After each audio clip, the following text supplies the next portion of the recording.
يا ابني عيب يا ابني، يا ابني عيب. انا قلت كده؟ لا طبعا في مشكله. مين قال ان مفيش؟ لما بلد يبقى فيها 20 مليون شاب ما فيهاش ولا وزاره بتعبر عن الشباب، ولما نسال ليه حركه المحافظين اتاخرت 7 شهور عشان بيدوروا على شباب، علشان في الاخر وبالعافيه يلاقوا 2 محافظين في اواخر الثلاثينات، يبقى طبعا في مشكله. لما في السويد يتعين وزير للصحه عمره 28 سنه، ووزيره للتعليم كانت لاجئه مسلمه عمرها 27 سنه، يبقى احنا عندنا مشكله. لما النمسا تعين وزير الخارجيه عمره 27 سنه، يبقى احنا عندنا مشكله. ويليام بيت كان رئيس وزراء بريطانيا وهو عمره 24 سنة.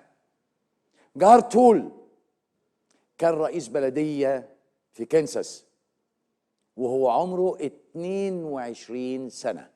أنتون أبل انتخب في برلمان السويد وهو عنده 18 سنة. سارة بلير أصغر مشرعة أمريكية عندها 18 سنة. مش بس في الدول المتقدمة، لا كمان في الدول النامية. شابة كانت وزيرة الاقتصاد لباكستان وهي عمرها 31 سنة. هل ده أثار غيرتنا في أي شيء؟ لا، احنا مالنا، مالناش دعوة. عارفين أصغر سياسية في قارة أفريقيا فين؟ نائبة برلمانية عمرها 19 سنة، ألين جوت من أوغندا. مش عايز حد بقى يقول إن الأوضاع البلد عندنا ما تستحملش.